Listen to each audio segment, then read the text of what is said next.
May the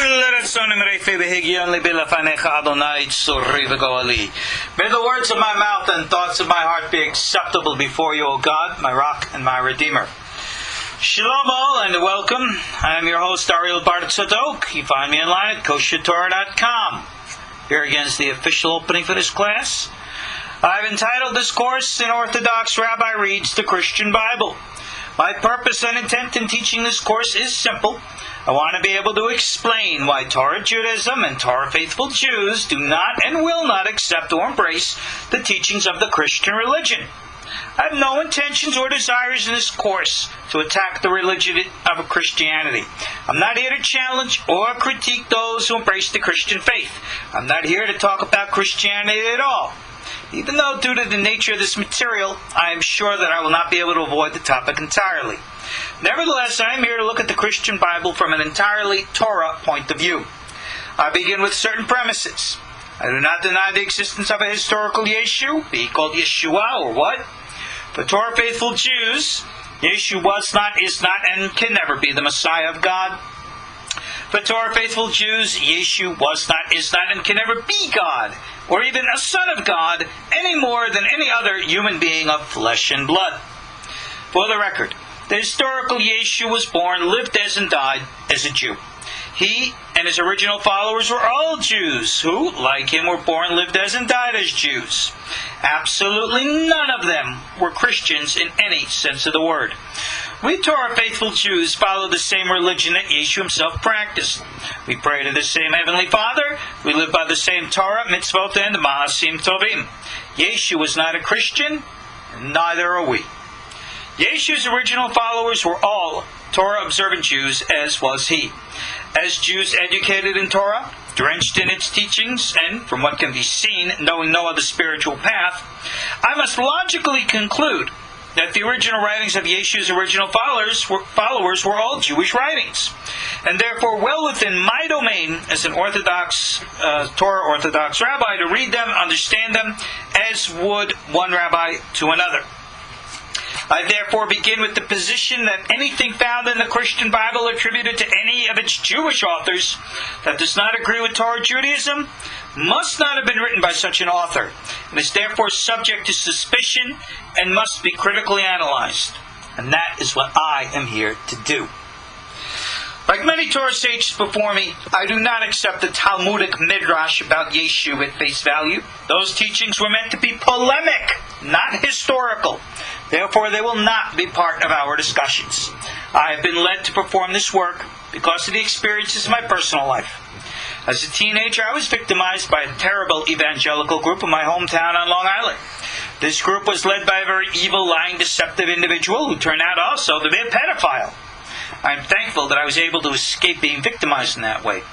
Nevertheless, this individual sought to clandestinely place his minions in Orthodox yeshivot in Israel, to get them to learn about Judaism, with the attempt to make it easier for them to persuade Jews to convert and join their fold. I had fought long and hard against this group, and am proud of my contributions in thwarting their efforts. It was through them, and because of them, that I became exposed to Christianity, and have therefore devoted the last 40 years of my life to study and investigation to discover whatever of the truth that is still out there to be discovered. And now, after 40 years, I feel confident and ready to share my insights and discoveries with you. So again, I reiterate, I am not here to attack our God-fearing, Bible-believing Christian neighbors. I hold them in the highest esteem and respect. I am here to explain to you, to them, and all willing to listen, what we Torah faithful Jews see when we read the Christian Bible, and why we see what we do. And now, let us proceed with tonight's lesson. Alrighty, that's our traditional introduction to this class. Always got to say that, disclaimer, so as, never to be accused, God forbid, of wrong things. Well, in this class, we are going to begin to actually look at those teachings ascribed to Yeshu directly. The famous Sermon of the Mount. Now, I've read through this stuff and I said, okay. I mean, nothing really stood out to me so overwhelmingly profound. But I wanted to do research. I wanted to see, haven't there been others throughout the many centuries who have actually looked at this material from a Jewish point of view. And needless to say, I did not come up empty. There are numerous sources. I have a number of books and things that I was looking for, doing my homework.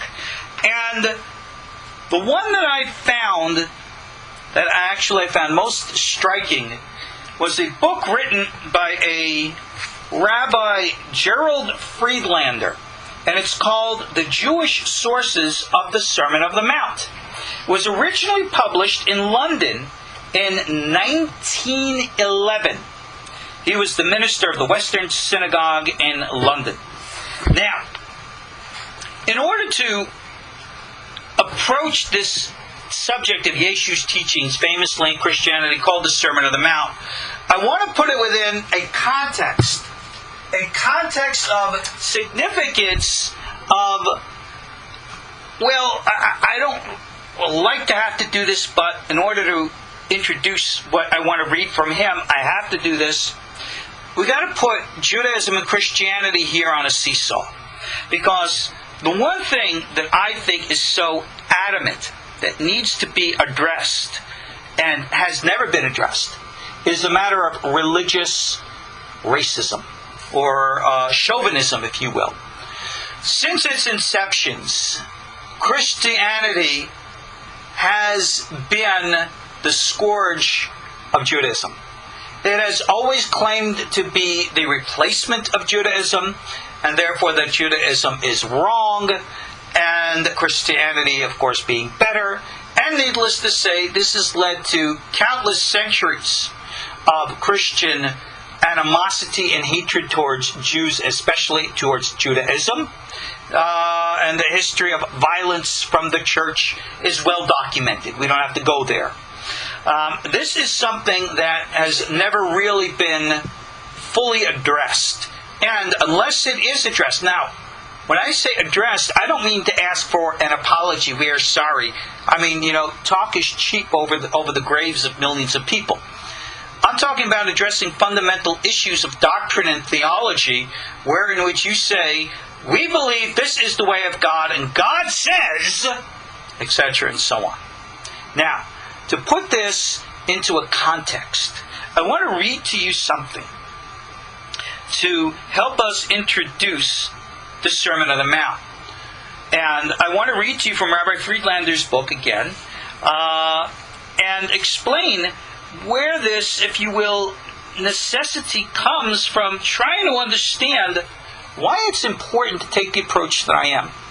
You see, I believe, after reviewing the Sermon on the Mount, that it's pretty much Jewish teachings. I was really surprised, and I was scratching my head. I mean, is there really anything overtly Christian here?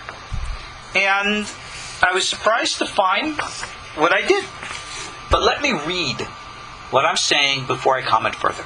I'm going to read to you from Rabbi Friedlander's book, Source of the Sermon on the Mount, section on Beatitudes, page 12 and 13, and I quote, "Christian scholars and apologists are naturally concerned to demonstrate the superiority of Christian teaching.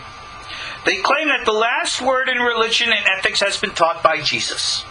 They invite Jews and others to learn the, in quote, higher morality revealed in the New Testament. It's almost impossible in a modern Christian country such as England for the Jew to refuse to listen to these pressing invitations. We are today confronted by honest and well-meaning men who ask us to be candid and to acknowledge that the moral teaching of Jesus is higher and better than that of any other teacher. Can we afford to imitate the old Jewish attitude, which is quite right in the dark days of persecution? And shall we still refuse to read the Gospels or discuss their contents? If we do, we shall not act in harmony with the old teachings of the rabbis who said, know how to answer the opponent. Or if you remember the original Hebrew, Dalashiv Lapikoris. Pirkei Avot. Getting back to the text. Whose claim to possess a better religion should be met by a fearless justification of Judaism as the purest of all forms of religion. To remain Jews and to refuse to defend the Jewish religion or willfully to ignore the claims made by Christian teachers when asserting the absolute superiority of their religion is a cowardly and irreligious attitude. Two famous German Christian theologians have published within the last few years 2 books which have been epoch-making. We refer to Dr. Harnack's What is Christianity? And to Dr. Bosset's learned work on the Jewish religion entitled Der Religion de Judaism, something in German which I can't read. Both books are alike in claiming that Christianity teaches religion and morality from a higher standpoint than that taught by Judaism. The German Jewish scholars were not silent. Rabbis Perls, Gudeman, Eschelbacher, and Bach, among others, took up the challenge, and again as of old, vindicated the Jewish religion. This, we claim, is the bounded duty of English Jewish scholars. We must know how to answer our opponents and how to defend the religion of Israel. We shall not only show that we appreciate our own religion, but we shall at the same time discover how much Jews and Christians have in common. You see, the big problem here, end of quote, the big problem, and I've discovered this over many years, is that Christians, for the most part, indeed the sincere good people that they are or can be today, really have absolutely no idea of Jewish teachings. So when they read some of the teachings in the Sermon on the Mount, which are pretty cool, they say, wow, that's so beautiful, that's so sublime, that's so great. As a Jew, we might nod our head and say, yeah, okay. To which then the Christian says, well, how come then you don't follow Yeshu? Look at these beautiful teachings. You see, the follow-up line is, yeah, well, we recognize Yeshu's teachings because we know where they came from. You see, my dear Christian neighbor, you don't know the rabbis of the Talmud. You don't know Rabbi Hillel. You don't know Rabbi Yochanan ben Zakkai. You don't know Rabbi Eliezer. You don't know Yeshu's contemporaries and those who came before him who taught these things who Yeshu was quoting. To which a usual evangelical response, well, they came later, and Yeshu's teachings were first, and maybe the rabbis took from Yeshu. Well, you want to know something? I'll answer you again. Rabbi Friedlander's book is a good source. He quotes here one of the old church fathers on page 16 of his book here. He says, according to Tertullian, one of the old church fathers, the Sermon of the Mount was believed to have been in agreement with the spirit and teaching of the Hebrew Scriptures. And he quotes an old book here, the Advent of Marcion, chapter 4:14, verses from the Old Testament to illustrate, to explain the sermon. And he clearly indicates that it contains nothing new. It seems to him that it's really a condensed summary of the Old Testament teachings. Well, there you go. It was known even in ancient times, at the times when these things were originally read, of their Judaic context. And this has been lost today because of the prejudice and the racism which creates such a chasm between the communities that no one ever bothers to seek to build a bridge. They try to build bridges politically through Christian Zionism, but no one wants to address the real issues of the religion itself. And I think that if more Christians were to study more Judaism, the more that they would be able to appreciate the Judaic teachings. And of course, that's the purpose of this class. I remember once many years ago, I was approached by some young evangelicals who asked me a very simple question. Rabbi, do you Jews believe in or even know of the 10 Commandments? Now, you might chuckle. You might think that's a ridiculous question. But in the likes of how they were raised, they had no idea and concept that the 10 Commandments are part of a Torah that the Jews know. They really did not know. Now, to answer with scorn is, of course, not the way to properly respond. but to try to educate and teach. Our job is to build bridges. Like the wise words in Pirkei Avot, Da Leshiv, know how to properly respond. My critique to my rabbinic peers is that they often enter into polemic debate, war, to try to fight, to try to prove the Christian wrong, rather than try to help them understand the things that they themselves might not. And we've discussed this in our previous lessons. Does Isaiah 7:14 really speak of a virgin birth? Well, interpret it any way you want. Who cares? But the Christian should never be so pedantic to say, well, it refers to Yeshu and no one else. Well, that's not so. That's not being honest. You want to believe it refers to Yeshu? Go ahead. But now, I've set my foundation. I've put things in the context. We got a lot of work here to cover. And the first section of the teachings here, well, let's just review one small thing here. Was this an actual historical event? Chapter 5 in Matthew says, he saw the multitude, so he goes up to a mountain, right? And then his disciples came and he opened up and he started teaching. From what I read, some other places said it might have been in a plain and not on a mountain. Was this an actual single-time teaching, or is this actually a compilation of many teachings? Well, the Christian scholars argue that back and forth. Whatever. We're not here to address at this time the historicity of the moment, but rather the source of the teachings. Now, it opens up with a section called the Beatitudes. It opens up with a whole bunch of things here saying, blessed be or blessed are, which, from what I've been able to ascertain online, actually would have been in the original Hebrew, a very famous term that most, if not all, Orthodox Jews know, called Ashrei. Happy are. Ashrei yoshevei beitecha. Happy are those who dwell in your home. That's the famous opening verse that we recite before Psalm 145. When we recite the prayer, Psalm 145, in prayer 3 times a day. So everybody knows the word Ashrei, which means happy are. Now, I'm not going to bother going through each one here. It says, blessed are the poor in spirit, theirs is the kingdom of heaven. Blessed are those who mourn, they're comforted. I actually was snooping around online, and I found it interesting, of all things, a missionary website. That's right, a Christian missionary website of Jews who purport to believe in Christianity. And they went and made a Hebrew version of each of these, in quote, Beatitudes. Here. Blessed are the poor in spirit, for theirs is the kingdom of heaven. And he shows actually where this comes from. Psalm 34:18.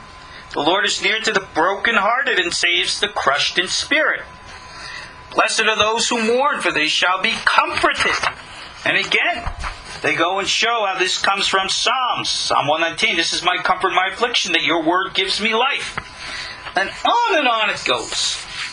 Judging from the material that I've seen from the other rabbis, from the other books, all of these references here can be found in traditional Jewish literature, references to either Psalms.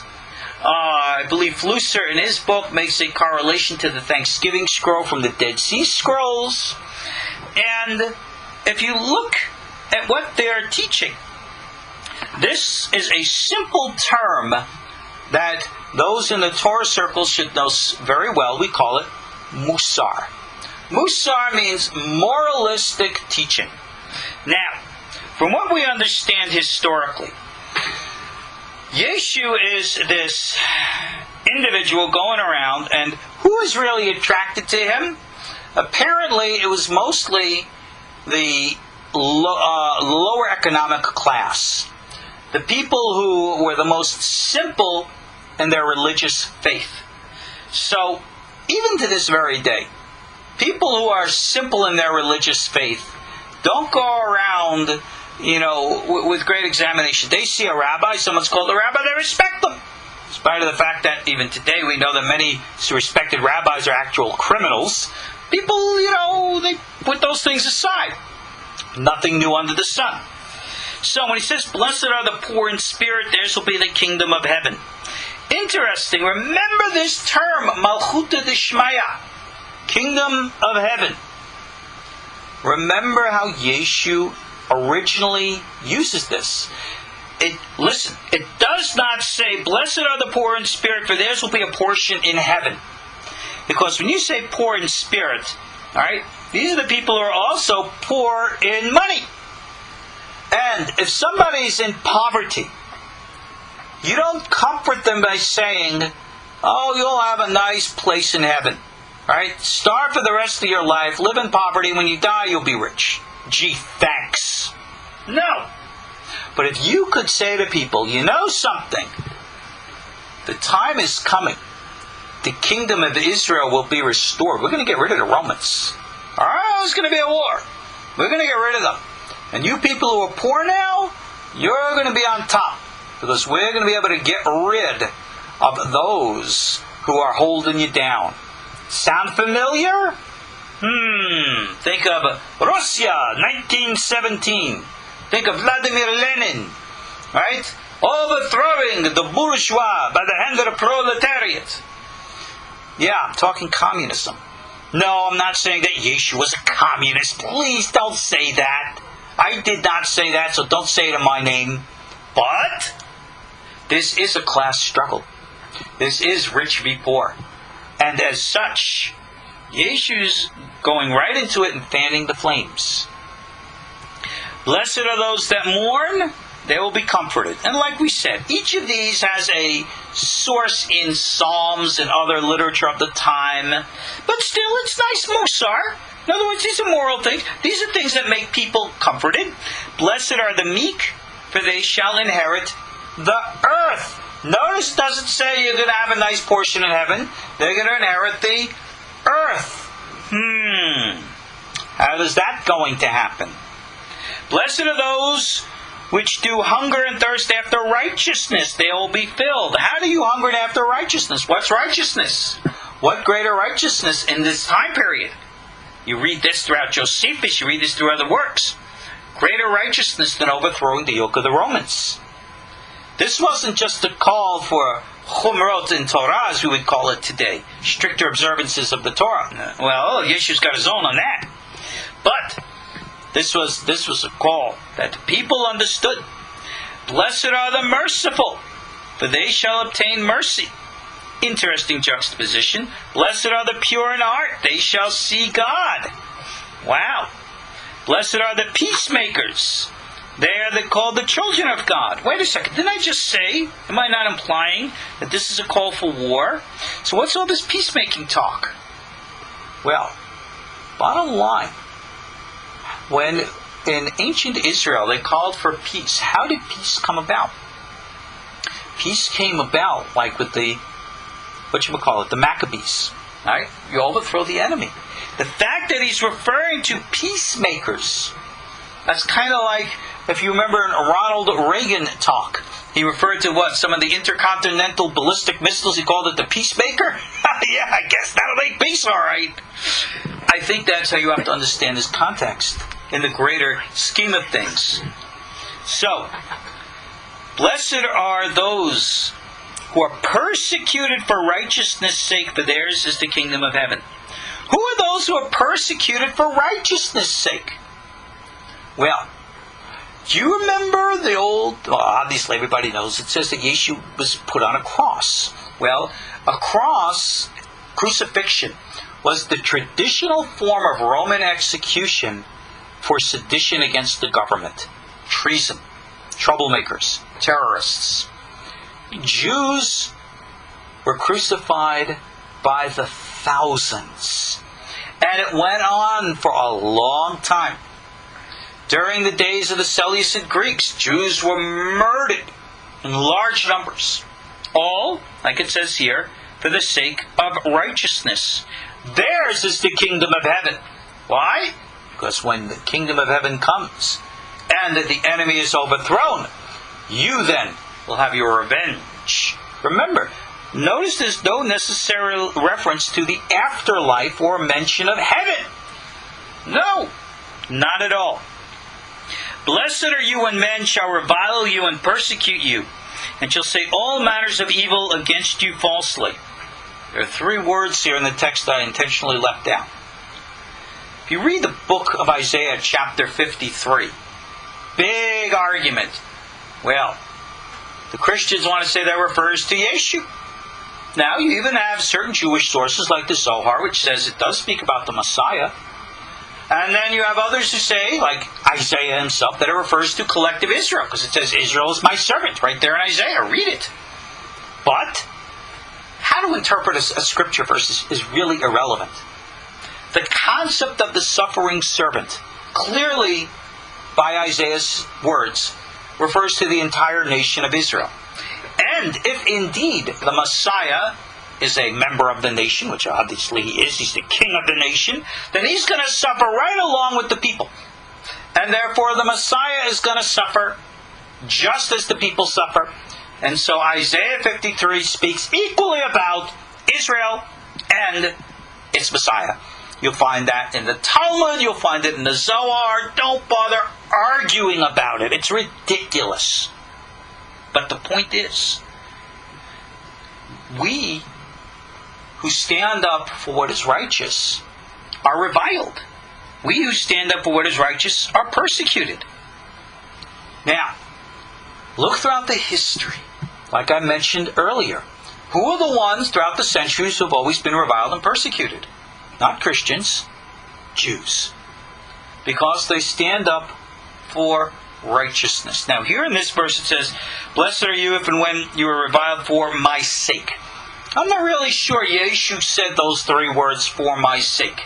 Because according to these teachings, this is right at the beginning of his public work, his public mission.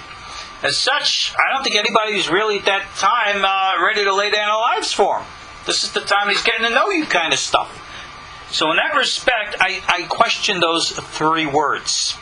But yet, the concept of Jewish suffering is very well known.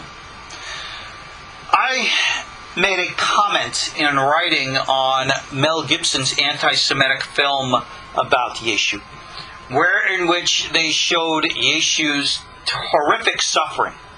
And I made a comment and I said that when I saw the suffering of Yeshu, no, I did not think of Yeshu individually, because I'm not so sure he really suffered crucifixion at all. I'm more of the Hugh Schoenfeld school that I really think that was a hoax. You'll find that the Quran says the same thing, but that's not for now. And yet, when I saw, in quote, the portrayal of Yeshu's suffering, I thought of all those countless thousands of unnamed Jews who also suffered just like that at the hands of Romans and later at the hands of Christians. And that's something that Christians today really don't like to think about. So I think that's something that relates to be taken into account. And I know the modern Christian apology or polemic is, well, they weren't real Christians. To which I respond, well, there were no others. Yes, they were. And the hatred and anti-Semitism continues to this day in very many a church. I have seen in recent writings, even when they were referencing this ridiculous lie about Rav Kaduri that supposedly he knew the name of Yeshua. Now, I investigated that story personally and I discovered it to be completely false, but that's besides the point. In one of the articles referring to the book, they asked the question, how could Rav Kaduri, who is a Jew, an enemy of the risen Christ, be called to testify for him? And I saw the subtle Jew hatred in this author's works in a very popular evangelical source there on the internet.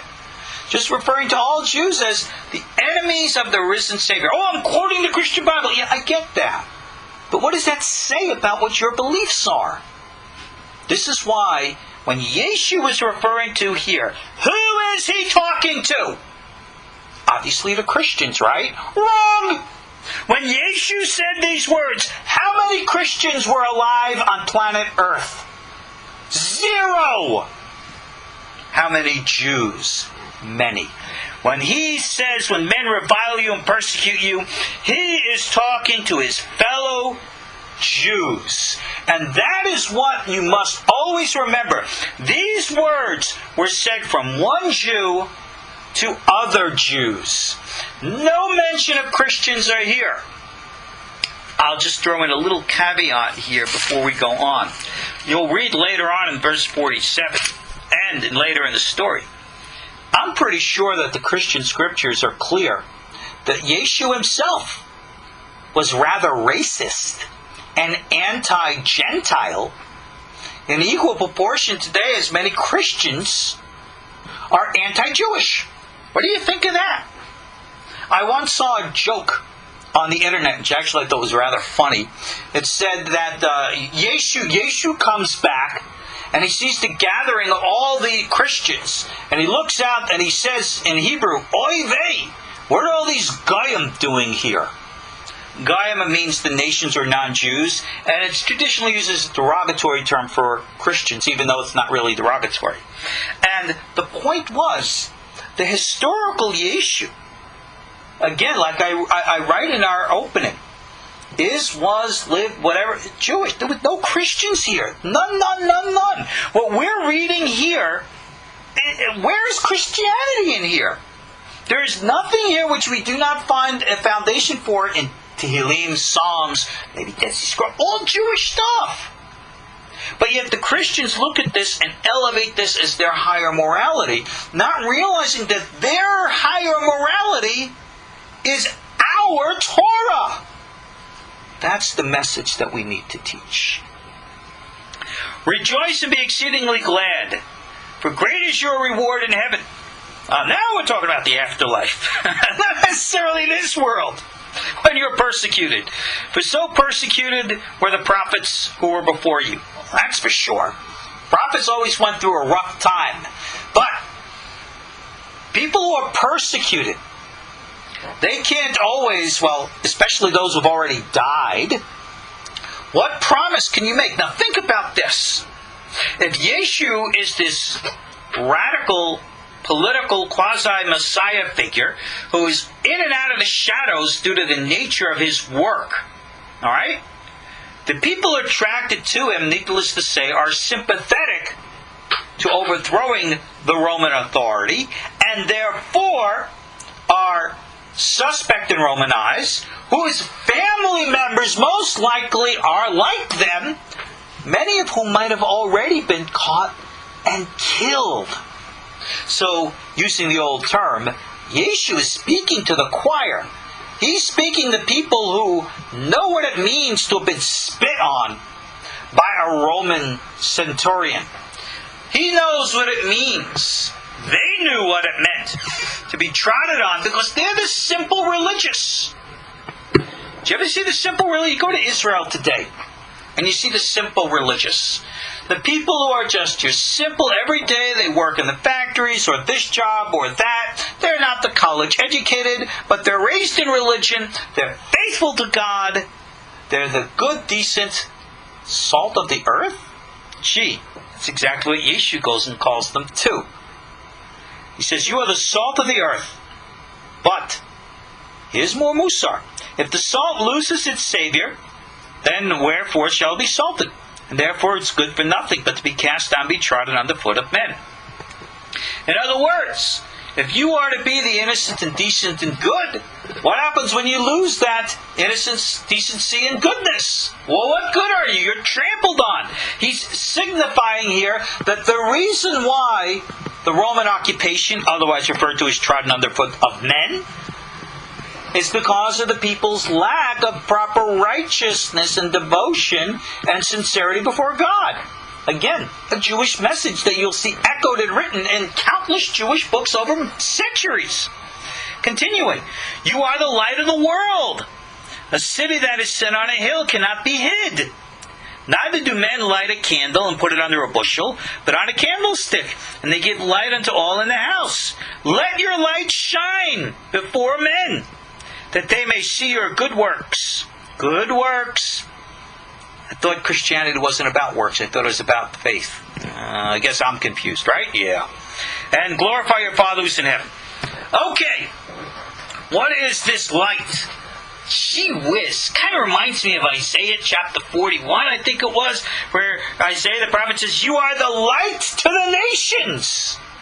Don't hide it. Remember, in this Second Temple period, going back to the period before the Maccabees, when the Greeks came in the days after Alexander, they used to go out and work out naked in the big gymnasiums. And the Greeks were really disgusted by circumcision. So a lot of people tried to hide the circumcision. A lot of people were trying to hide their culture, their origins. They were assimilating. We know that problem today, don't we? So, referring to Isaiah being a light to the nations. What is this light? The gospel. What's the gospel? There was no gospel. At this time, the only light that was there is the same light that we Jews hold to this day called Torah. So you are the light to the world. Who? Christians? There were no Christians. He's talking to Jews. And the only light that Jews had was Torah. This is the historical fact. You cannot deny that.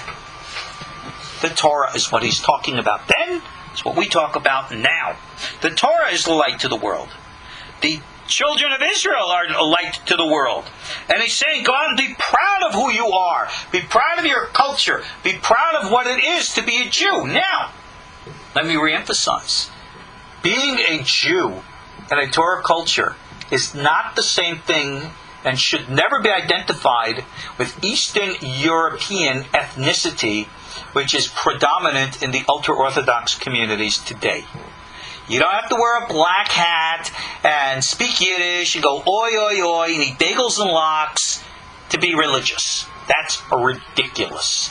That is a cultural, environmental expression which has absolutely no connection to true, sincere religion, period.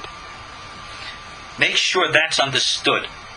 When it comes to expressing our true Torah path and obligation, like Yeshu said, shine your light so they may see your good works, good deeds. What we always refer to as ma'asim tovim, good deeds. In the 16th century, Rabbi Chaim Vital wrote, Midot kadmon lamitzvot. Proper moral character is a prerequisite for the observance of the commandments. You cannot do good works unless you have goodness within you. This goes back to a famous teaching of Rabbi Eliezer in the 2nd chapter of Pirkei Avot, in which it says, what is the best thing in the world? He says, a good heart. A good heart leads to all things. This is one of the famous students of Rabbi Yochanan ben Zakkai. So, doing your good works, that's good moralistic teaching, what we'd call in Torah good musar. Remember, no Christians attended the Sermon of the Mount. They were all Jews. I'm not even sure if there were any non-Jews around. Remember, this was the salt of the earth, the common everyday people. The people who were sympathetic to an expression against the Romans. Most likely they were somewhat sympathetic to an anti-Gentile sentiment, as was Yeshu. So if Gentiles wanted to pop up and come in, I don't think they would have been welcome. I think they might have experienced a similar type of animosity and persecution that Jews today feel many a time from Christians. Try going to a Christian gathering for something as a Jew, especially if you're identifiable as a Jew, and you'll find problems. God forbid, often, sometimes even violence. Moving right along. Here is in my opinion, one of the most important teachings that I cannot see how Christians get this wrong. Listen to this. Is the famous thing in which Christianity claims that Yeshu abolished the Torah, meaning we don't observe mitzvot anymore. But yet, his words are, think not that I have come to destroy the law and the prophets. I have not come to destroy, but to, my translation, King James Version, says fulfill. I've seen other translations say uphold. Forgive me, I'm not a Greek scholar that I can distinguish. For verily I say to you, Yeshki says, till heaven and earth pass. Heaven and earth pass. Has that happened yet?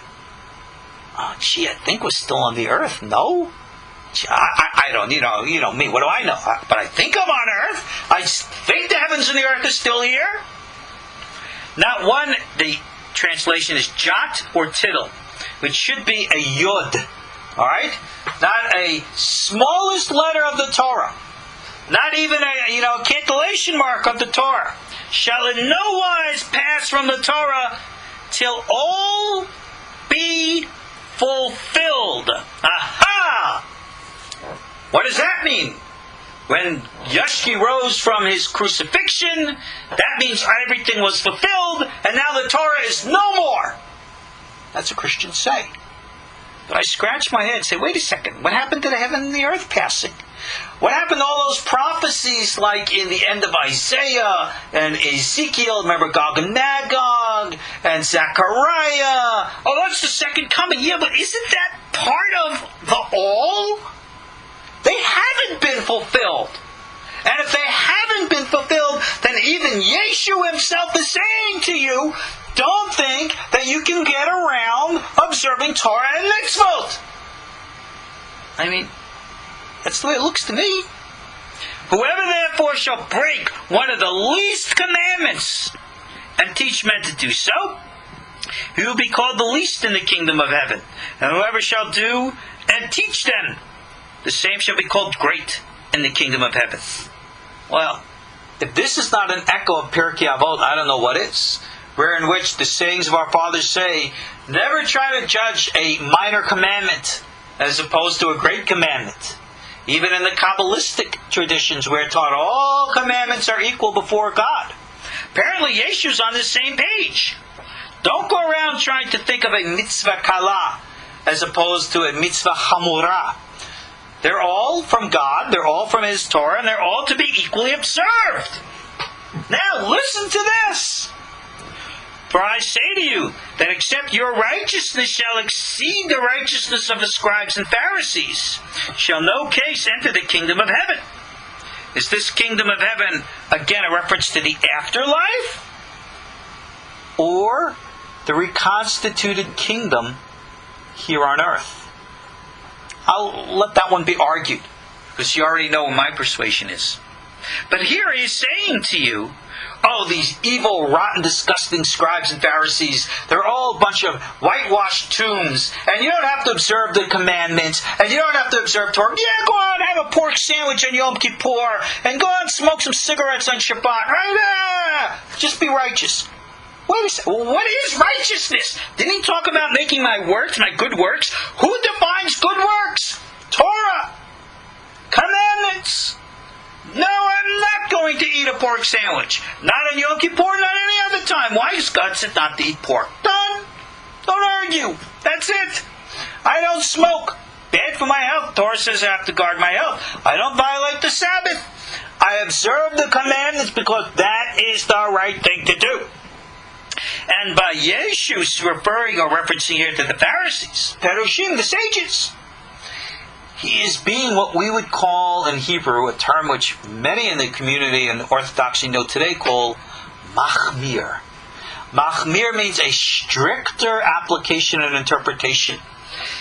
It would be kind of like me saying to you, if you guys really want to live to see Mashiach, he's coming. When? I'm going to tell you right now, Mashiach is. I'm giving this only as an example, so please don't misquote me. For example, I will tell you, Mashiach is going to be here in the next 24 months. Now remember, that's only an example, so don't quote me. That's illegitimate. I've got to be very careful, because you know how people are. And if you want to live through the next 24 months, then you better be more strict. You better make Lubavitchers, the Breslovers, and even Satmar look irreligious compared to how strict you have to be. Now, if you're in the Torah and Orthodox community, you're familiar with who Breslovers are, and Lubavitchers, and Satmar. You know, they're very strict Hasidic communities. And if I was to say to you, well, if you want to live to see Mashiach come, you've got to be stricter than that. Well, you would understand that within a modern context of rigidity and chumrot, as we call them in Hebrew, and observation of law. You would all of a sudden become very strict. I've got to be very religious. I've got to be very strict. I'm not going to take any more leniencies and this and that. Apparently, this is Yeshu's attitude. So therefore, he does not come to destroy. He does not come to overthrow. Rather, he says, I'm here to establish this. I'm not here to teach you something different. I'm not a reform or a conservative like modern times. No. I believe, and again, in the most strictest form of chumrot. Now, today, by Torah observance standards, we do not observe all the stricter interpretations. Those who want to do it, they have permission to do so. They consider themselves to be of a higher standing and sometimes hypocritically think themselves superior, but that's another story for another time. But Yeshu's message here about observing Torah, being strict in observance, remember, this is not said to Christians. There are no Christians here. He is telling his fellow Jews, you have to be strictly, meticulously observant of the laws. Now, you can challenge me and say, well, there are other times later in the script, in the Christian Bible here, where in which Yeshu seems to violate the law. And I'll say, well, you want to know something? Violating the law in this period of time is subject to discussion. Why? Because the laws that we observe today were codified in the Mishnah of Rabbi Yehuda HaChassid in about 170 of the Common Era, a good 150 years, ballpark, after this time. So what was the halacha during the time of the Second Temple? That is what you have to ask. And put Yeshu's actions and behaviors in that context. He was still being an extremely, what by modern standards would be, right-wing extremist, ultra-orthodox. For those of you who are familiar with modern concept, think, if you will, of groups like the Netori Karta, the extreme in Mea Sha'arim. Well, that's all culturally Eastern European, but aside from that, for those of you who are familiar with Yerushalayim, you can go north of Mea Sha'arim, north of Beta Yisrael, and into, say, the Shechunat Bukharim, where you'll get into the Haredi, ultra Haredi world of the old Sfaradim. This is the old community of Hacham Musafi and the rest. Those are the old Baghdadi Sfaradim. I'll bet you that if Yeshu could have taken a time machine and traveled, he would have felt very, very much at home, because their Babylonian culture in that neighborhood was very similar to how it was in Yeshu's day. Not that much dissimilar. And Yeshu probably would have felt very home with that type of extremist Torah mentality, because that's the kind of guy he was, and we see it in his words. Again, my emphasis. You want to put these up on lofty pillars, fine. But this is Judaism that's being discussed here, not Christianity. There was no Christianity, and there is no Christianity. So going back to Rabbi Friedlander's comments, when he spoke about the Christian scholars and apologists trying to demonstrate the superiority of their Christian teachings, I scratch my head and I say, my dear Christian neighbor, I'm sorry, these aren't Christian. They're Jewish. And when you understand them within their original Jewish context, that's the same thing we've always taught. You'll probably get a big huh out of a Christian neighbor, because they just have never been shown this. Moving right along. Listen to this. You have heard that it was said by them of old time. Right? Of old time. Whatever that means. I'm not going to get into that. Thou shalt not kill. That's the law. Well, if you're under grace and not under law, I guess that means what? I can kill? Oh, no, that's not what I meant. Oh, okay, well, let's see what it does mean. So, thou shalt not kill. And whoever kills shall be in danger of judgment. What does that mean? Well, if you remember, capital punishment is inscribed by the Bible as the penalty for murder. But now listen to what Yeshu says. But I say to you that whoever is angry with his brother without a cause, what happens if you do have a cause? Think about that caveat. Shall be in danger of judgment. And whoever shall say to his brother, reka, which means empty one. That's like a real curse word. He shall be in danger of the council. In other words, being fined. But whoever shall say, you fool, be in danger of hellfire. Two things here. He's telling the people, we know this, we all know this from a Jewish point of view, the Chafetz Chaim. Don't speak Lashon Hara. Don't call people names. Don't insult. That's a Jewish teaching. But wait a second. Whoever is angry with his brother shall be in danger of judgment. Now, under biblical law, thou shalt not kill. Remember, if a person murders under the appropriate judicial circumstances, he is liable to the death penalty. Is Yeshu saying here that anger is the legal equivalent to murder? In other words, if you get angry, I can get two witnesses, testify that you are angry, and therefore condemn you to death under the court of law? Gee, I certainly hope not. Boy, oh boy, that's a real chumrah. I don't know if anybody would be saved from the court. No. He's not elevating anger to the level of murder from the point of judicially. He's speaking like any other rabbi would about this evil of anger. Musar. This is the same kind of stuff you would read in modern rabbis, the Chafetz Chaim. You would read about this in all the great Torah literature throughout the centuries. You don't call people names. Anger is bad.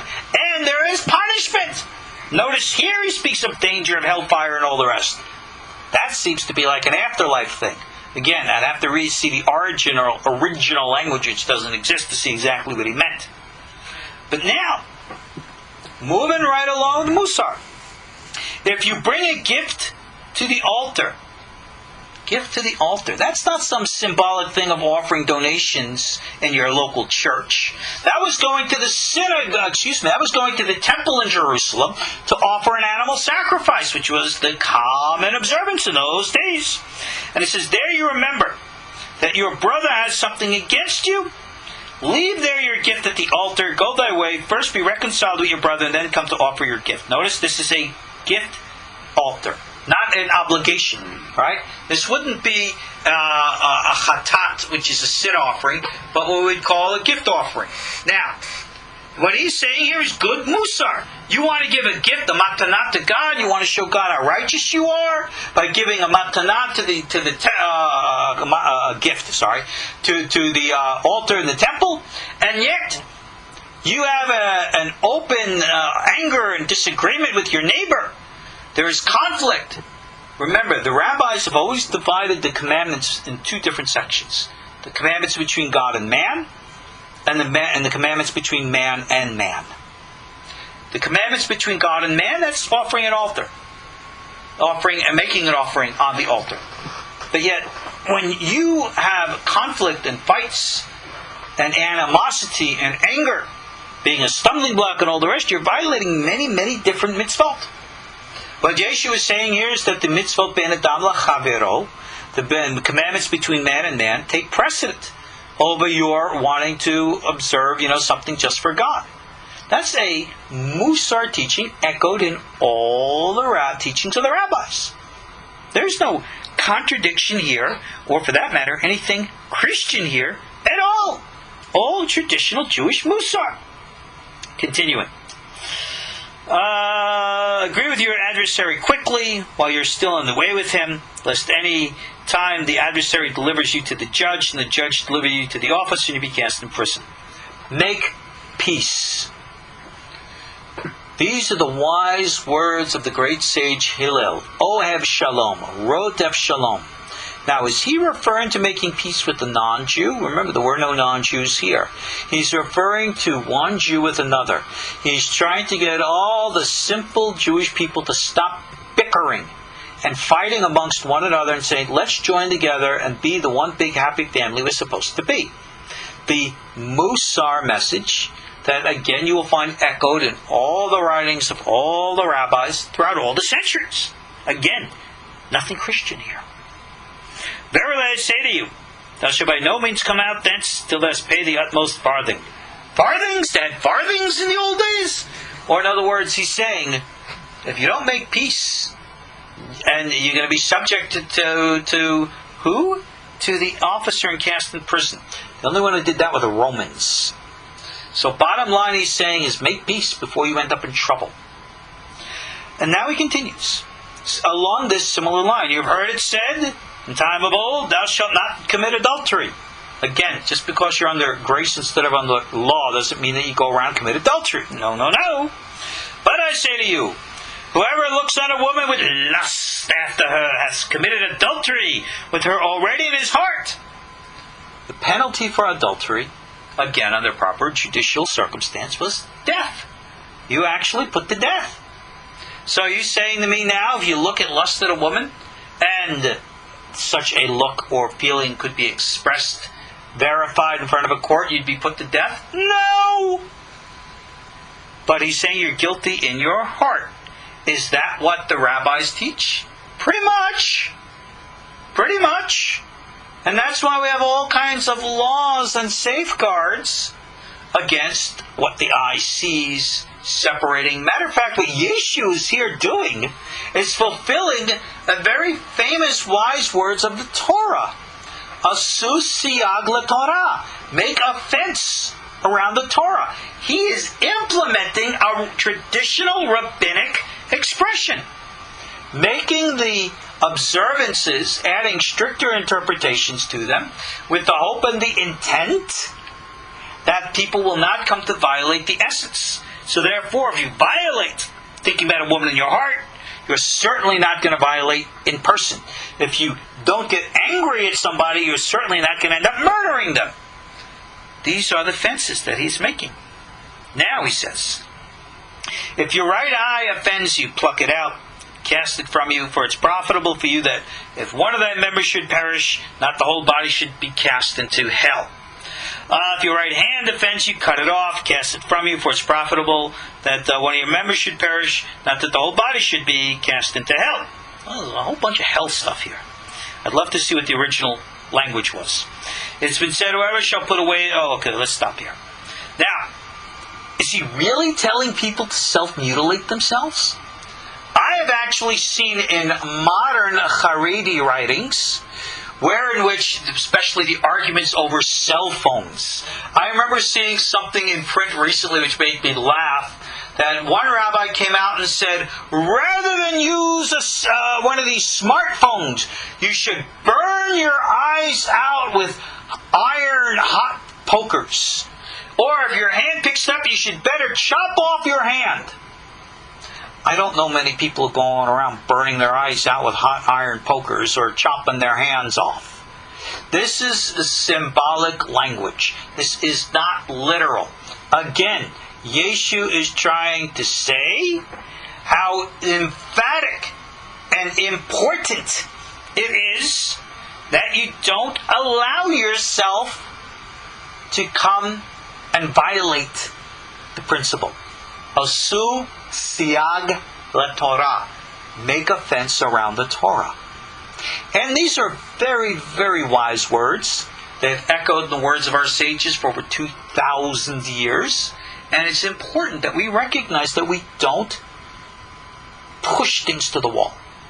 That's why our sages made all kinds of rules. They are not the Torah law, they are rabbinic law. They're very wise in an understanding. And in that respect, this is what we know and understand. Now, let's move on.